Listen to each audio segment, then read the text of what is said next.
This podcast is sponsored by nobody. Hey dudes, this is Beatrice Bupley, Amanda Kruger in Nightmare on Elm Street 5, and you're listening to Tommy Throwback Kovac on Splat from the Past. Bless you, my naughty son. Hey dudes, welcome to Splat from the Past, the only 80s themed horror and sci-fi show where things can get totally radical. Now, I am so friggin' excited for today's guest because Beatrice Bupley connected me with Hal Havins. Yes, Hal Havins from Night of the Demons celebrating its 35th anniversary. And, you know, he was in Sorority Babes in the Slimeball Bowl-o-Rama, you know, alongside, you know, other guests of mine, Linnea Quigley and my good friend Michelle Bauer, and he was also in Witch Trap, and he also did so many other great things. You know, he's guest starred on 21 Jump Street, Cheers, Alf.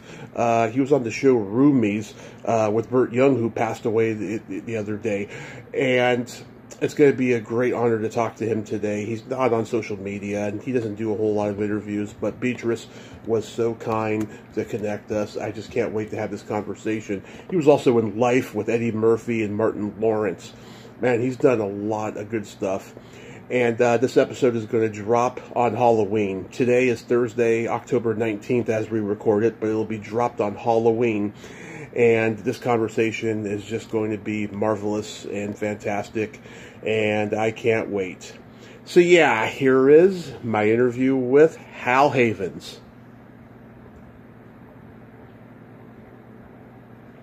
Hey there, how you doing? Hey Hal, welcome to the show. How are you today, sir? Awesome, thank you. How's it going with you over there? Oh, nothing much. I want to thank you so much for taking the time today. I'm so glad that Beatrice could connect us. Yeah, it's fantastic. I'm happy. So, going back in time, did you gravitate toward acting early on in your childhood? I did, actually. That's funny you ask. When I was a kid, you know, morning talk shows and soap operas were pretty popular, and my mom, of course, watched them, and the talk shows always had stand-up comedians back then. Oh, yeah. So I would watch it, memorize whatever it was, or a scene from the soap opera, one or the other, run into the bathroom, stand in front of the mirror, and I was too short. I couldn't see myself in the mirror. I was too short. I was too young. Yeah. And I would repeat those scenes. I would try to play those scenes. And I remember vividly the day that I was tall enough to see the top of my hair in that mirror. And I was like, I'm growing up, man. It's going to work for me. But yeah, I mean, I always wanted to do it. It was something I always wanted. But, you know, I was pretty shy. And so it took me a while to start. I think I was 16 when I really started. Yeah, so did you start doing, like, school plays and stuff? Yeah, that's what it was. I started in high school. And luckily I had a pretty good teacher in high school. And then I was lucky enough to actually went to junior college. But the reason I went there is because Stuart Campbell, who was a professor of theater there, was kind of a legend out there in the Inland Empire. And they had the most beautiful theater. And I was like, once I saw it, I was like, I want to be here. They had this gorgeous theater that was built in 1936. Mm-hmm. And they brought over artisans from Germany to handcraft. And it's one of, like, at that time, it was one of 3 plaster cycloramas in the country. Okay, a lot of people may not know what a cyclorama is, but the cyclorama has certain pigments in it. And the idea is every time you put a light on it, you're going to get the purest light, the purest version of that light reflected back. And so a plaster cyc has those pigments mixed into the plaster. And it's just a beautiful thing. This was like the gorgeous theater with everything you could ever dream of. And so I was lucky enough to be there for a while. Then I went out and started doing regional theater. And then finally I went to LA. You know, that was my goal, was I wanted to go to New York and be a theater actor. Yeah. then I went to L.A., and I'll go ahead and tell the story. I've told it before, but a friend of mine was doing a showcase in Los Angeles. So the girl I was doing a play with, you know, like, would you come out and watch it? Because it's hard to fill an audience for showcases. And I was like, I've never seen a showcase. I'll go. So we're almost there, and she said, you know, I got to stop my manager real quick. You mind? And I'm like, no, that's cool.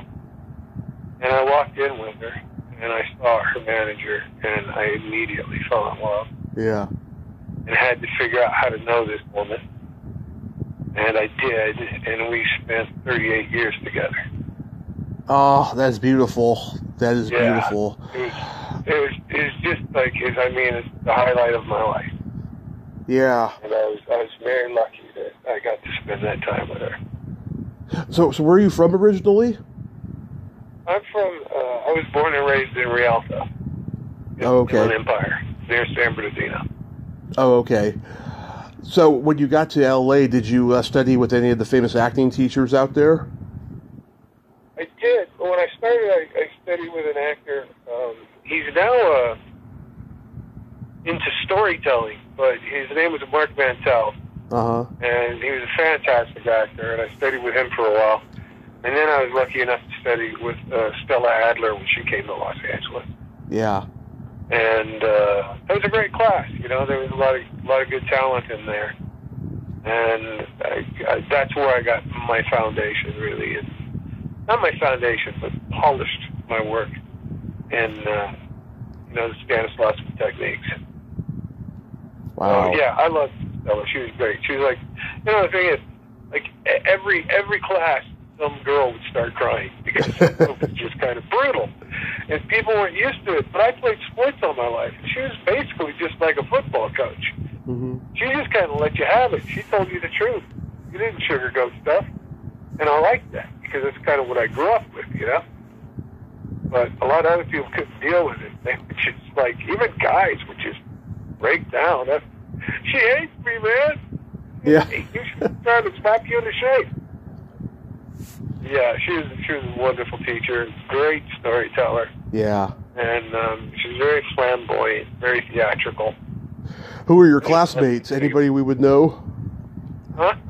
Any of your classmates we would know, like, you know, later? Oh, yeah. Eric Stoltz, the singer Janice Ian, if you remember her. Yep. And Roseanne Arquette. Yep. And Lydia Cornell, or Linda Cornell. Oh, I'm good friends with Lydia. Oh, okay. Well, she was in a comedy series back then. Yeah, Too Close for Comfort. That was it. Yeah.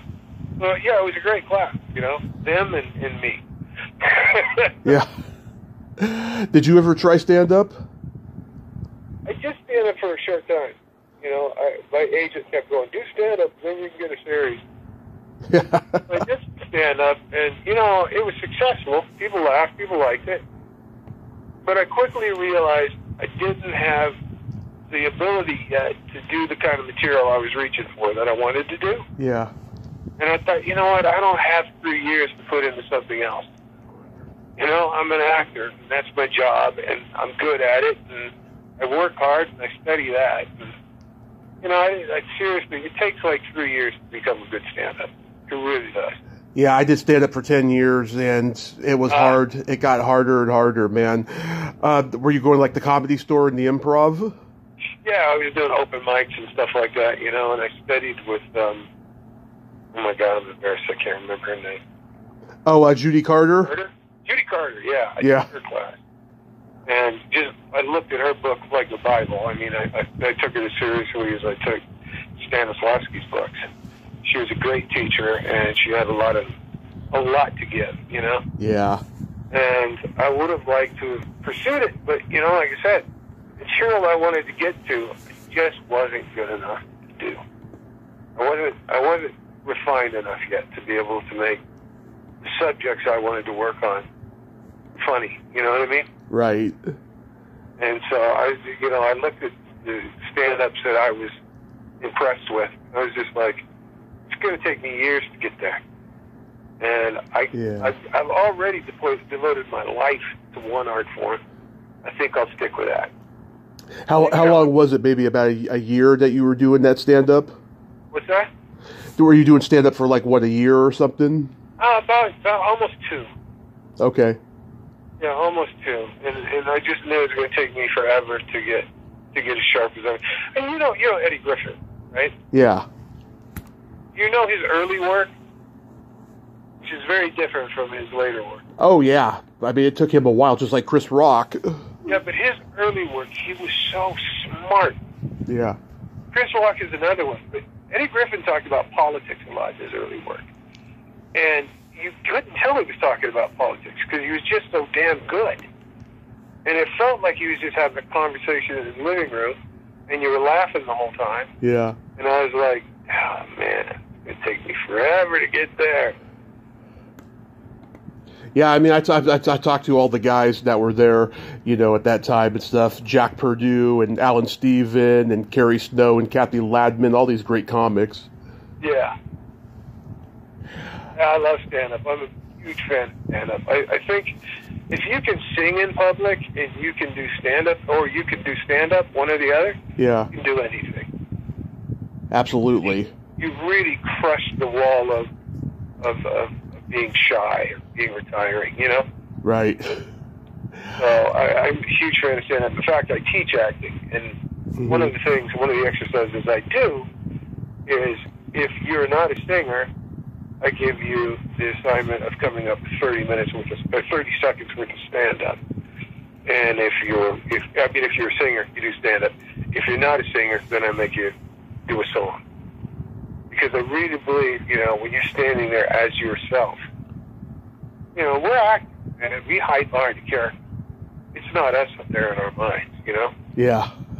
Stand-up comedians, it's pretty much you. That's all you got. You have one tool. You stand there. Same thing with vocalists. Same thing with singers, You have to break that shell. You have to break that wall. And so I always use that as an exercise. It's an art. It's a skill, just like anything. Go ahead. What? It's an art, and it's a skill. Yes, it is. But every art is a skill. Right. You know what I mean? You have to learn the techniques of every art you get involved with, And I tell you, I know it's an art and a skill, but it also takes you, and you have to stand there alone and make it work. And it's just staggering to watch the people that are good at it. When you realize what they're doing, it just blows me away. You watch Richard Pryor, who is the king of stand-ups. Oh, yeah. And the man was just brilliant. And he talked about things, he broke when I was young, He talked about things that nobody else ever talked about. He was the first guy to start talking about the life he lived. And he was just brilliant at it. It's not that he was funny. He had something to say with it. And I think that's how you know a brilliant stand-up, is when they're communicating more than jokes. Yeah. But anyway, that's my little rant about stand-ups. I really admire stand-ups. You guest starred on the short-lived series Whiz Kids with Max Gale and Matt Laberto. I know his brother Patrick, good guy. Yeah. Any memories of that? Yeah, that was a fun show. The one memory I have that stands out from that was we're shooting at some school outside, and I was just freezing. It was so cold. My hands turned blue, and I was shaking. And the director tried to give me his coat, which was a really, really nice coat. But I had been using clay during the scene, and my hands were all oily from the clay. So I was afraid to touch his coat, because it was like a very nice coat. And I was like, dude, I can't do that. Yeah. He's like, no, put on the coat. I'm like, no, I'm going to ruin it. He's like, trust me, I can afford another one. So I froze rather than screwing up the man's coat. But that was a fun show. It was a cool show. I think it was one of the earliest things I did. So yeah. Then you did Blue DeVille. I like that TV movie. Oh, Blue DeVille was fun. I love that. That was, I think, the first time I went and shot in New Mexico. And I just loved New Mexico. It was a blast. But yeah, Louisville was kind of fun. I like that one. Jennifer Runyon, love her. She's just, oh my God, a gem of a person. I've had her on twice. Really? Yeah. It doesn't hurt that she was just so beautiful. Yeah, oh, everyone tells me she's like one of those girls all the guys have a crush on set, you know? Oh, yeah, for sure. Yeah, that was a good cast. In fact, we were shooting in a little town called Madrid, outside of Albuquerque. No, Santa Fe, outside of Santa Fe. And it was an old mining town, right? Yeah. So what happened was, when the mines closed down, a bunch of hippies back in the 70s would roll school buses in there, turn them into their homes, and just live there in this deserted town. Oh, yeah. So we get there, we're shooting, and the next thing I know, there's a guy selling magic wands in the parking lot. They were beautiful magic wands, but they were magic wands. And I was like, I'm sorry, I have no use for a magic wand. It was hilarious, man. They were nice, but God, he was charging like $400 for it. I don't think he sold one. Yeah. But it was a unique, very unique town, and it's very pretty out there. So. Do you remember anything? Do you remember anything about Joe Lynn Turner? What's that? Joe Lynn Turner, the lead singer of Ritchie Blackmore's Rainbow. He was in the movie. Was he really? Yeah. Nobody told me. Yeah. No. Jennifer was actually in one of his music videos. Oh, really? Yeah. Yeah, I don't know. Unless he was there shooting in New Mexico, I'm sorry, I didn't meet him. Yeah, Robert Prescott from Bachelor Party and Real Genius was in it too. Alan Autry, that's a good cast. You did like the pilot episode of Roomies, and we just lost Burt Young the other day. Oh, I didn't realize that. Yeah, and Corey, I'm friends with his sister. What was that experience like? That was kind of a rough one for me. Uh-huh. I was up for another series, and they really liked me for it. And the pilot, I was only doing the one episode. Uh-huh. I was actually brought in for another character, series regular, and they kind of missed me around for weeks. So they said, "Well, why don't you do the pilot? We got a part for you in the pilot," because they weren't going to use me. Right. And I was up for this other series, and it looked really good. Uh-huh. And unfortunately, the final callback was the same day as one of our rehearsals. And I was like, I need to leave for like 2 hours, and I'll come back. And they're like, nope, we got you. You're contracted out, you stay here. And the funny thing was, Bert Young heard this. And he was like, dude, you got to learn to stand up for yourself. Tell them to fuck off and go. Yeah. Well, I wasn't Burt Young. I was like, dude, I haven't been in 2 Rockies. If I tell them to fuck off and go, I'm not coming back. They're locking the door. Yeah. So it really bothered me, though. I really wanted the opportunity to try for that one, but it didn't work out. So, such is life. Oh, that's unfortunate. I ended up doing the other series. I did. I played a recurring MP on it. Mm-hmm. Yeah. So was Night of the Demons a standard audition for you? Very. I mean, went in, did it. The reason I think it was so standard for me to do No Dramatic Stories is they decided on me first audition. They were like, this is the guy we want. Of course, they didn't tell me, and I still had to go to the callbacks to convince the producers. But, so it was a very easy process. I walked in, knocked it out, had some laughs, and walked out, Yeah. And the best part about that is I'm a fan, right? I'm a huge fan. I love this business. I love everything about it. And the people that I respect, Yeah. I go nuts for. And the building we auditioned for was the Red Fox building. It was owned by Red Fox. And he was huge when I was a kid. And I was like, that's the best thing about it. I'm like, I'm in real Hollywood now. Yeah. And I loved it, man. It was very easy. Loved it. Joe and Kevin were just fantastic, always. They were great guys. Yeah, I've talked to Joe, I've talked to Linnea, Kathy, Alvin, and, I mean, everybody except for Joe, I think, just loves, the success of the franchise of Night of the Demons because... Well, sure. Yeah, because, there was a trend in the mid-'80s where, like, the slasher craze kind of fizzled out. So then they started making these teenagers in trouble movies where there's, like, supernatural elements instead of the slasher stuff. There's Return of the Living Dead, Fright Night, Lost Boys, Chopping Ball, Hide and Shriek, and then Night of the Demons is just one of them, and I think that's why people love this movie so much, because it came out during that trend. Well, that's true, and I mean, it's also a horror comedy, which was kind of a kitschy thing in the 80s, everybody was trying to make them. Yeah. But it was kind of after that. I think it was one of the early ones, to tell you the truth. But I think that the main reason, I have this theory that the main reason people like Night of the Demons so much, because the fans of Night of the Demons really like it. Yeah. Not like, oh, that's a cool movie. They're really into it. And I think it's because there's such a big cast. Oh, yeah. And each character is really cleanly drawn. And so there's somebody for everybody to attach to. Mm-hmm.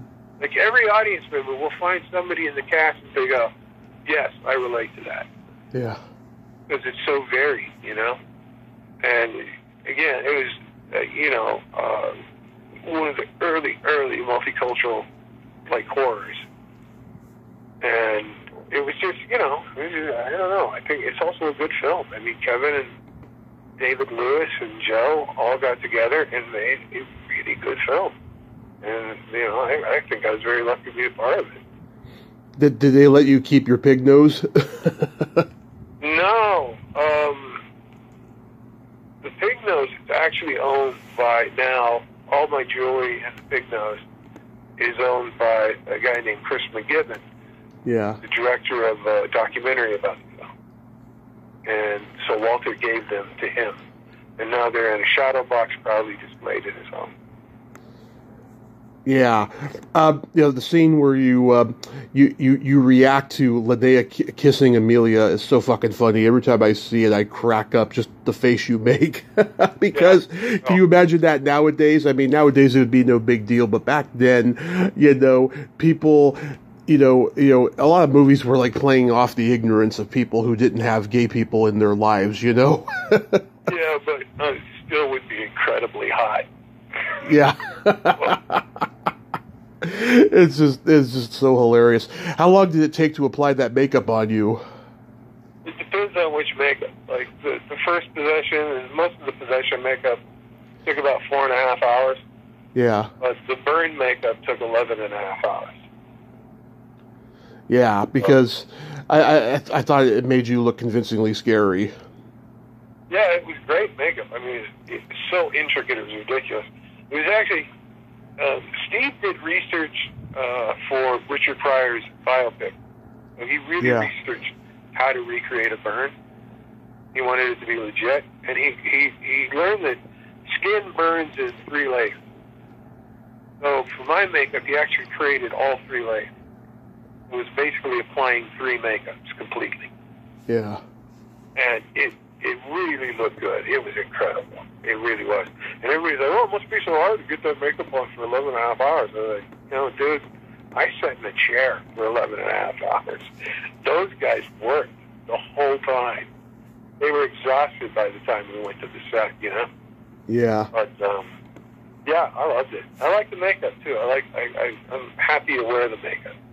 I'm good with appliances. A lot of people don't like it, but I find them really comfortable.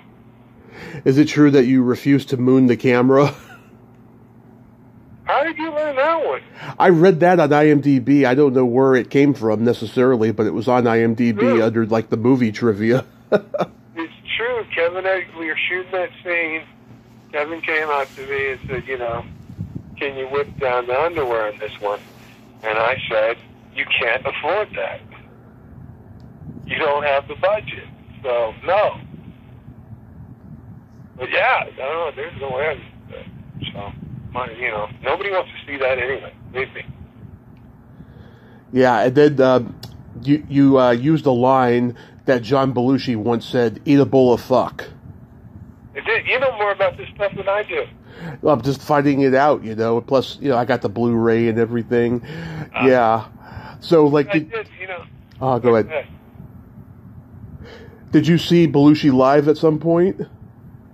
No, never saw him, never met him. I did audition for the film about him. Oh, Wired? Play him. What? Wired? Yeah, Wired. Yeah, that was Michael Chiklis. And I got really close, and I had several callbacks, and then they stopped production for a year. Mm-hmm. And then when they started back up, they recast. And I didn't know about it. My agents didn't know about it. So I never got to go back in. They would have just submitted me again, you know? Yeah. But, yeah, that was pretty frustrating because I was a huge fan of Belushi. Oh, me too. I was reading a biography on him. He's one of the early guys that formed my love of comedy. Oh, yeah. I mean, he was a brilliant comedian. He just was. He just had this... He's one of those guys that has this, or had this. It's an ability to just turn on comedy. Like, some women can turn on sexy and they can just melt. Yeah. Some people can just turn on comedy, and they're just funny. It's like Martin Lawrence does the same thing. He turns it on, and you just start giggling. He doesn't have to do anything. Mm-hmm. He just has to pull that piece of himself out to the surface, and you just start laughing. And Belushi could do the same thing. When he turned on the funny, you just started smiling. You couldn't help it. All you had to do was take one look at him and start laughing. Exactly. You know, and there's there's people that are blessed with that skill. I never was. I had to be loud and outrageous to make people laugh. That was my thing. Yeah. But, and you know, let's face it wasn't like it was a big stretch for me to be loud and stupid. So. But yeah, the Belushi thing was, it was in his autobiography. I read the line. He got in trouble for it when he came up with the line. Oh, yeah. And I just thought it was great, because I'll just tell the story real quick. He blurted it out during rehearsal at Second City in Chicago. Yeah. And the artistic director was like, dude, the one thing you can never say on the main stage is eat a bowl of fuck. Yeah. So the first thing he does that night, he goes out to the center of main stage and just screams, eat a bowl of fuck. Yeah. They suspended it for 2 weeks. Now, this is the time when they were literally making like $30 a week. And so they suspended it for 2 weeks, which must have just made life difficult for a while. But they were smart enough not to fire him. So anyway, I read this story in a biography about him, and I went into the set the next day. We were shooting that time. Yeah. And I was like, Kevin, I got to say this line somewhere. Because Kevin's I used to always put a tribute in anything I did. I put a small tribute into an actor that I admired. It could be just a gesture. It could be an inflection. It could be anything. But anything that wouldn't break character, yeah, I would know, hey, that's from Marlon Brando or whatever, you know? Yeah.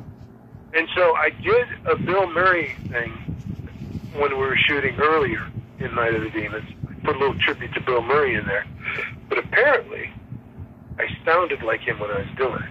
I didn't know. Mm-hmm. And so Kevin's like, dude, we're doing Bill Murray. Mm-hmm. I was like, okay. So then I just did it my way. I did it Stooges' way. And so, but I always wanted to put a tribute in there. But since I could do Murray, I decided, you know, I read this thing and I was like, well, let me say it. Yeah. Kevin's like, yeah, all right, I don't care. I said, well, when can I do it? Whenever you feel like. And luckily, I think it was the same day we were shooting that entrance, and it was just the perfect moment for it. So that's when it came in. And, you know, luckily, John Belushi's really funny because people like that line.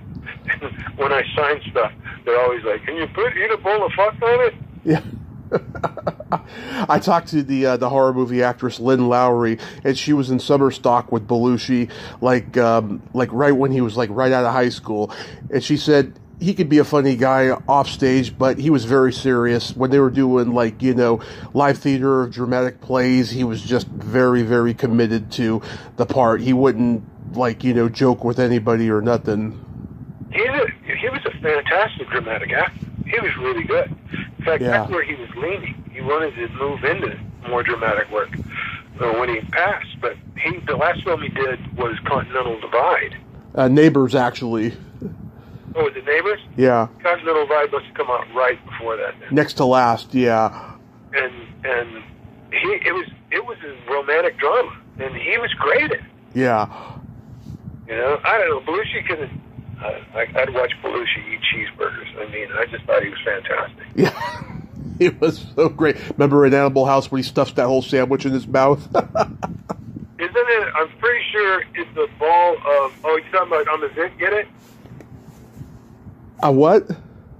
Oh, well, they're in the cafeteria. Yeah, they're in the cafeteria. Oh, yeah, cheeseburgers. But I like on the Zit, get it? When he puts the whole ball of cottage cheese in his face. Yes. Smacks his cheeks. I'm a Zit. Get it? Love it. Animal House is a pretty good film. Yeah. Oh, it holds up. It's my favorite comedy of all time, as a matter of fact. Was Sorority Babes a standard audition for you? No, I just went in, had a meeting, and they booked me, like, on the spot from the meeting. But I had gotten, before that, you know, Linnea really pumped me up. Linnea is the one that told him, you know, you should use Hal for this. And she spoke pretty highly of me. She was very kind, and I went in there. I don't know, we talked for about 15, 20 minutes, and they're like, hey, you want to do the movie? Sure, why not? Yeah. A lot of stuff was back then. You just kind of... Yeah. It was riding the wave of demons, too. Riding the wave of demons, you know, opened a lot of doors, actually, so I'm pretty grateful. I think people were more generous back then in the industry. Now they've become so selfish. But back then, they were like, oh, yeah, you know, you should talk to this guy who I worked with previously. You know, it was so much more camaraderie back then, I feel. Yeah, that's true.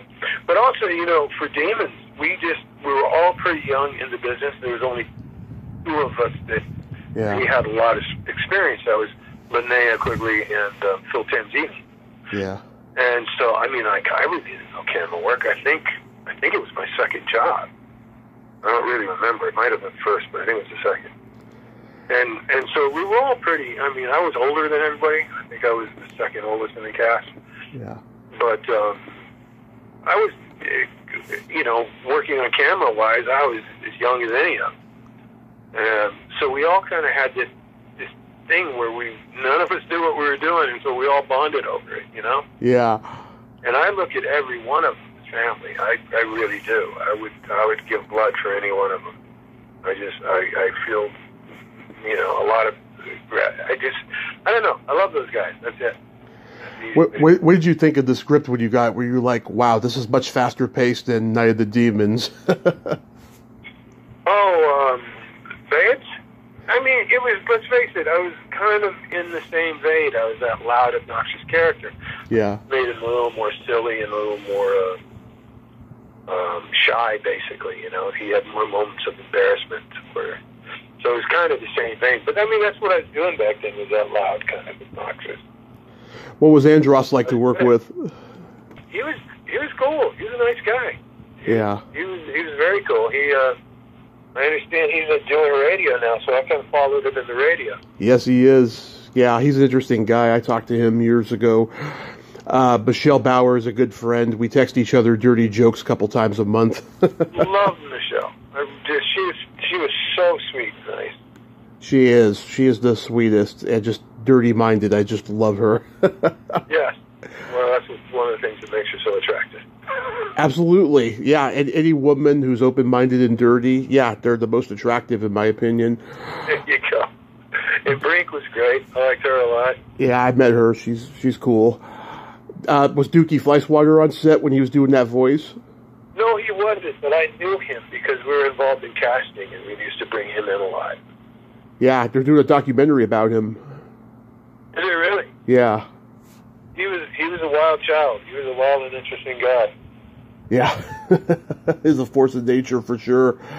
Yeah. The initiation scene where you guys look into the window while Brink and Michelle are getting ass paddled, that must have been a lot of laughs. That was a lot of fun because we actually did watch them do it. So yeah. The memory was very fresh.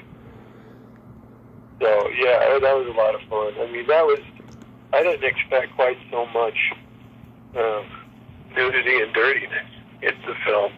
Yeah. But Yeah, actually, it was a little embarrassing for me because, you know, again, I just gotten off Demons, so I was still pretty young in the industry, and Yeah. I wasn't used to just, all right, now stare at her for a while. Okay. If you kind of twist my arm. So. John Wildman is a lucky bastard to have Michelle strip him naked and herself for an extended scene. I am so jealous, and I've told her that. You know, I'm telling you, man, no guy likes that.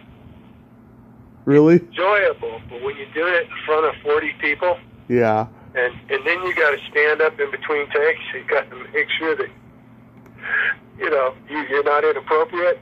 Yeah. It's rough. It's rough. In fact, you know, the scene where Phil Tanzini and Joe Terashita are in the coffin, right? Right. And I was talking to him, and he really had a crush on Jill, you know. Everybody did on the set, because she's like the sweetest human being on earth. Oh, yeah. And he had got a crush on her. He's like, dude, what's going to happen when, you know, if something happens, if I, like, you know, pop one? And I was like, well, just think of your grandmother. Like, it'll go away, trust me. Just think of your grandma. So we're in the middle of shooting this scene, and all of a sudden Phil Tanzini turns and looks out of the coffin and goes, Nana, Nana, Nana. Yeah, sure enough, you see Jill just kind of slide back farther away from it. Oh, man. Jill was my favorite of the two, naked in Night of the Demons. You know, this is my opinion. I'm a guy. What'd you say? I said Jill was my favorite between her and Linnea naked in the movie. Jill was my favorite, but that's just my opinion. I'm a guy, you know. Jill was so perfect. Yeah. She looked fake. She didn't look real. She looked like a mannequin. She was so perfect. Yeah. And then she, you know, had the sweetest personality on the face of the earth. I'll tell you what. There was a time we were doing, I think it was a radio spot. Uh-huh. You know, kind of a Q&A for a radio spot. And Jill was sitting next to me. We're all lined up. And I was FaceTiming it to my wife so she could see it. Mm-hmm. And then Jill answered a question next to me, so she heard it. And out of the phone I hear from my wife, Jill is still the sweetest human being on the face of the earth. Oh. So, yeah, that's just who she is. People, you know, like her. She's really one of those, you know, one of those special people. And then she happens to be, you know, incredibly gorgeous on top of it. I haven't met her yet. I hope to meet her someday. Did you get to keep that? Love it. She's a great woman. Still today, she's a wonderful person. Yeah. Did you get to keep that trophy? The trophy? No, I don't know what happened to it. I have no idea. Okay. You worked with Kevin again and Michelle and Linnea on Witch Trap. How was that experience? Witch Trap was great. I loved it. We went up to Mentone, I think it was. And that's where Kevin was raised. Mm-hmm. So, like, his brother, when they came up to the set, his brother lived in Hollywood at the time anyway. Yeah. Dennis. But he came to the set, some family friends showed up, and so it was really like a family kind of atmosphere. And everybody was, like, related. You know, I think they were doing it on such a low budget because they were funding it themselves. Yeah. That they needed volunteers. But it was great, and it was a lot of fun. And you had a blonde mullet and mustache. What's that? You had a blonde mullet and mustache? Well, that's just because that's the way I looked back then. Yeah. I don't think I changed anything really for that one. No. But it's not I didn't have a mullet, I don't think. I had the mullet Night of the Demons. And then I had to shave my head for Sorority Babes because I couldn't get the color out of my hair. They dyed my hair for Night of the Demons. Yeah. And I was cutting my hair so short, but it would grow out and still have the same color, have those stripes, you know? Yeah. So I basically shaved the side of my head to try to get rid of that color. And you got to have a fight scene with an axe and all of that stuff. That was a great fight. Yeah. It looks real, too. With James. And, you know, the thing about James was he was the guy that did all the demon voices in Night of the Demons. Oh, yeah. You could just do it. He'd just start talking and it'd be demon voices, and it was incredible. And he could do it forever. It didn't, you know, it's not like, you know, you were manipulating your throat to do it, you know? Oh, yeah. Just did it. He's the guy who's actually in the scene where Linnea bends over in the convenience store. Yeah, the sour balls. Yeah, he's the Asian convenience store worker. Okay. Yeah, and then he ended up playing the lead in Witch Trap. Funny guy. He's a great guy. He left acting, though. He left performing. You had another Peeping Tom moment in the movie. These guys, Kevin, David, they want you to play pervs. I don't know why. I guess I'm kind of a weird guy, Yeah. I don't know. I played a model assassin when what's it called now? They changed the title. It's called Young, Sexy, and Dead. I don't know that one. It was, what was it called? I have an actor's memory. I can remember anything as long as I need it. Yeah. And then the moment I don't think I need it, it goes away. What the hell is that film called? Was it in the 80s or the 90s? It was in the 2000s. Oh, okay. That's probably why I didn't see it. Let's see. Kill Your Darlings? No, Kill Your Darlings is great. That was with, I can't remember anybody's name. There's actually a... Lolita Davidovich. Yes. Yeah. Oh. Oh, she's a hottie. Yeah. So gorgeous, and she's so sweet. But, yeah, John Leonard Cut was in it. Lolita. Oh, shit, what was her name? I should look this stuff up. I didn't know it was going to be a quiz.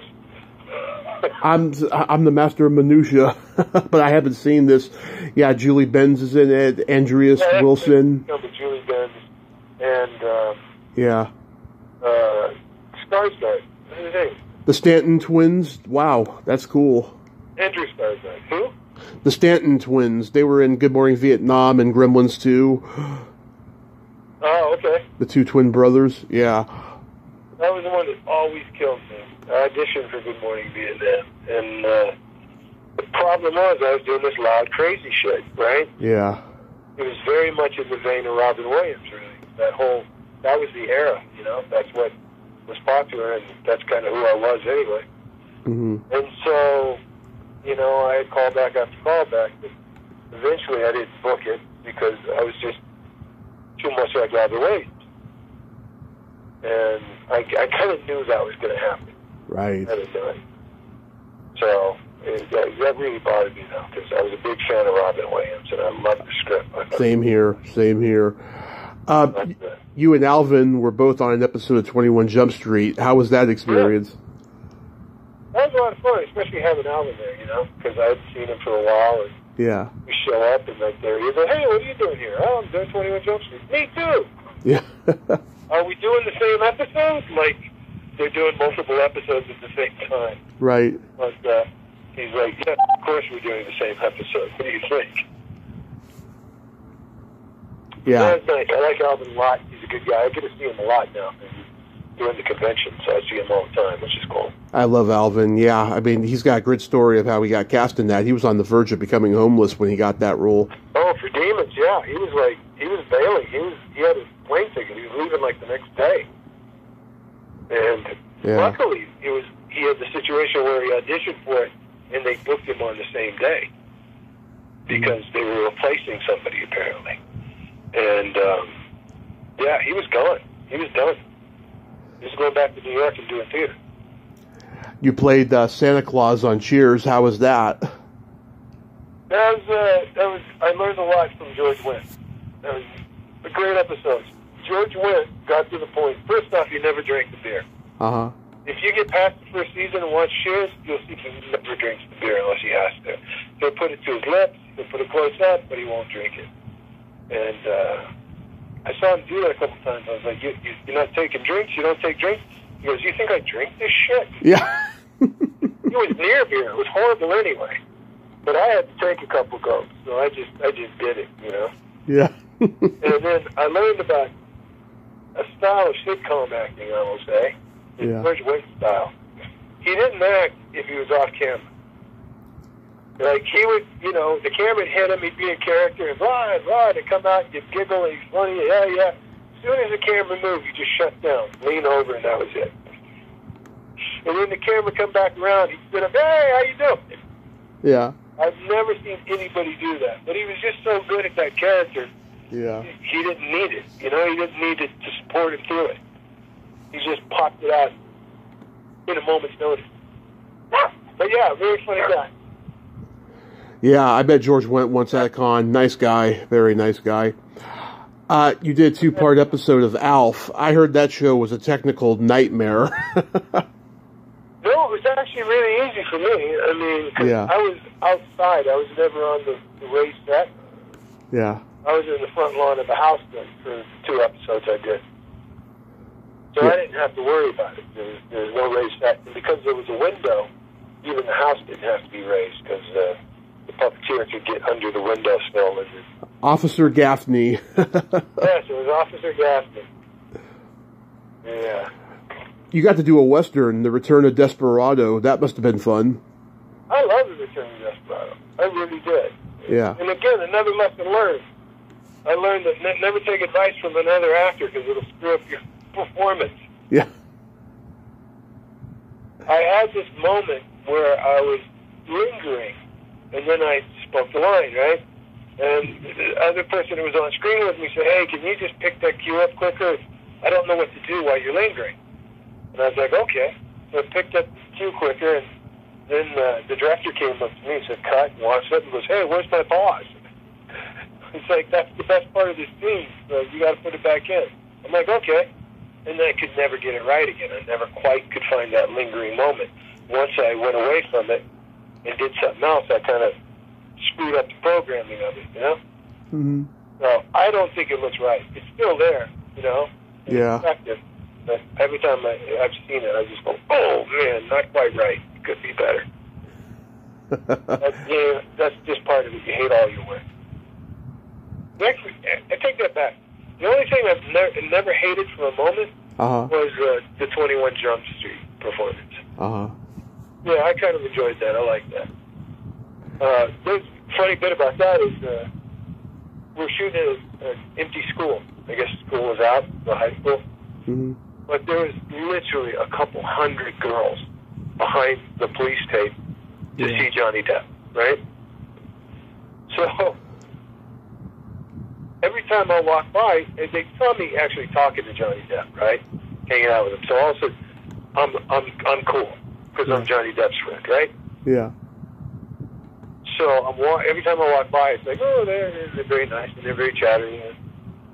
And then we shoot the scene where I had to fight him and beat him up. And they could see it because we were just shooting it in the athletic field, right? And the next time I walked by, I thought they were going to kill me. The evil that came out from them because I hit poor Johnny Depp. Yeah. And it was so bad, I literally refused to walk that way again, and I refused to leave the trailer without security. I was like, there's no way, man. Those girls are going to kill me. Wow. So you can't fight 214-year-olds. You can't do it. So, yeah, every time from then on, anytime I walked around to the set, I walked around the parking lot the long way. Because I wasn't going back near that police tape. That's a little 2-inch piece of plastic. That's not stopping anybody. Mm-hmm. But, yeah, that was a good shoot. I'm a huge fan of Welcome Home, Roxy Carmichael. I've talked to the screenwriter, Karen Hopkins. Really? Yeah. What was that like to make? I swear to you, I have no idea. I don't remember anything other than eating lunch with somebody that I liked. And I can't even remember her name now. She was the daughter of, oh man. Was it Valerie Landsberg? No. Oh, God. There was Winona Ryder. There was Layla Robbins. There was Dinah Manhoff. Yes, Diana Manoff. Her mother was Lee Grant, I think. Yeah, Lee Grant's her mother. Yeah, and I just love her work. She was really popular at the time. She was doing a lot of stuff, and I thought she was fantastic. And we ate lunch together, and that was the thing that stuck in my head. Was I got to spend an hour with her. outside of that, I don't remember much other than they tried to grease my hair. Okay. Very popular greasy hair look, especially for comedians at the time. And it was because the coach of the L.A. Lakers, Pat Riley, greased his hair, slicked his hair back. And so everybody's like, well, I'm going to use that in my film. And they'd always do it to me. And I had this round head, like Charlie Brown. And if you greased my hair back, I looked like a bowling ball. Mm-hmm. So I was like, dude, you can't do that. You really can't. They're like, well, let's try it out. Really, you can't do it. I'm going to look like hell. So they did try it out, and I ended up having to take an hour to get out of costume and wash my hair. Mm-hmm. So, yeah, that's kind of the stuff I remember about that. But it was a great crew. And there was a lot of good people there. So I had no idea you were on episodes of Mad TV. Yeah, I did several episodes of Mad TV, yeah. Wow, What I really liked was the one I got to see Roy Jones Jr. The first one I did, Roy Jones Jr. was guesting on it. And I was a huge boxing fan. I fought when I was young. Uh-huh. I just love boxing. And I think Roy Jones Jr. was the greatest natural boxer of all time. Mm-hmm. And so I saw him, and I was like, holy shit, now this, again, I'm in the big leagues. But yeah, I really enjoyed that. I really enjoyed that TV. There was a lot of good people on it, a lot of nice people. Most of them went on to have wonderful careers. Yeah. So, yeah, it was a good one. I like everything I do. You know, I'm always going to get the same answer pretty much. I've only been on one job that was horrible. And this set was so bad. Uh-huh. I thought I was going to have to punch one of the stars. And then... I think I know which one that is.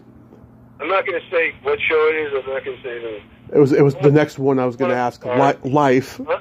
Life. What? No, not Life. Okay. Are you kidding me? Life is awesome. Oh, yeah, it's a great movie. That's why I wanted to ask about it. I love both those guys. I was a huge fan. Yeah. So, first off, it was the hardest job I ever did because the whole time I just kept thinking, don't laugh, don't laugh, don't laugh. And, yeah, they were fantastic.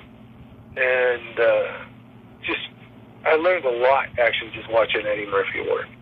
The guy really is a master of filmmaking. He really understands the process. He is. He understands scripts. I mean, literally, he walked in. We ran the blocking for him because we'd been rehearsing it before he came in, right? We ran the blocking for him. He talked to the director, and he says, you know, this won't work. And he took his mini pages and just like his script, right, for that scene. And he sits down at a table in the diner set, and he starts writing. And they said, okay, half-hour break. We take off, and 30 minutes later, we called back, and Eddie Murphy had rewritten the scene, and it was perfect. Every little flaw in the scene was gone. And it wasn't that much of a change. Yeah. Right? It was just really sophisticated what he did. And it blew me away how good he was. And yeah. They're both. I mean, I knew he was good. Obviously, he'd done like 30, 40 movies by that point. Oh, yeah. I didn't realize he was such a skilled technician, that he was so brilliant. And you had Ted Demme directing Rest in Peace. Yes, and what a great guy. You know, again, I love everybody. I love this business, man. Mm-hmm. I just love the people in it. You know, we're all kind of like-minded. Yeah. But yeah, he was fantastic. He was a funny guy. He was as funny as anybody on the set. And you know, sadly, he passed really, really young. Yeah, that was awful. Yeah. So you mentioned teaching earlier. So do you get a satisfaction teaching that you don't get when you're actually acting? I love teaching, you know, because it reminded me of what I love about what we do, you know. Mm-hmm. I love the craft of acting, I really do. And it's kind of cathartic for me, you know. It's almost like therapy. And I love sharing that with people. I love sharing the craft with people. You can't talk about acting with, most folks. Nobody cares. But you can sit around with a bunch of actors and talk about it. And the weird thing is I never talk about acting because I'm so opinionated about it. I'm telling everybody else they're wrong. Yeah. But when I teach, you know, I have to be less opinionated. I have to offer more ideas. But it's a great thing, you know, to run into talent that you admire, to run into talent that you can help develop. It's like, it's really a great thing, and I love it. It took me a long time to learn to love it. You know, I was doing it. Basically, when I came out to L.A., I was in my manager's office at the time, and she was like, hey, can you coach this guy? He's going out on a thing. Can you play the scene with him, just rehearse it with him. So we rehearsed the scene, and he really didn't have a good handle on it, so I started coaching him. And another manager walked in to have a meeting, and she heard me. And the next thing I know, before she leaves, she's like, hey, can I hire you to work with my clients? And that's the way it started. And so I did. You know, he was like, I love doing it, and I love making a little extra money. And it took me maybe 2 years to really actually fall in love with it. Mm-hmm. And once I did, I've always done it on and off. That's wonderful. Yeah, I've talked to so many actors who teach and stuff, and they enjoy it, you know, equally to actually performing and what have you. Do you have any conventions coming up? Yeah, I got one left for the year. Chiller. I'm going to be doing Chiller out. Oh, that's right. You are going to be at Chiller. Yeah. Yeah, I've never been to that con, but I heard it's great. Have you done that one before? I've never done it, and everybody I know that's done it says it's fantastic. And so I'm looking forward to it. I've never been to Jersey for more than a day. You know, you stop in the airport and move. So it'll be nice to see Jersey for a moment. And, yeah. What's the craziest thing anyone has ever asked you to sign? Their body. Yeah, I get that one a lot, too, when I ask that question. And actually, I don't know if I should tell this story, but I've told it before. The reason, when I was doing 21 Jump Street, the reason everybody thought I was friends with Johnny was, we're sitting and talking, he goes, hey, you want to see something funny? Yeah. I'm like, sure, I love funny. So we walk over to where all the fans were, and of course, one of them goes, you sign my body, you sign my chest. He says, okay. And right below her neck, he said, what's your name? And she said, whatever, Mary. Mm-hmm. He writes, hello, Mary. And he goes, uh-oh, I ran out of room. I need a button. She undoes the button. Yeah. It was such a pleasure to meet you on the set. I needed another button. Ran out of room. He writes his novel all the way down to her belly button. Yeah. And circles it and signs his name. It was hilarious.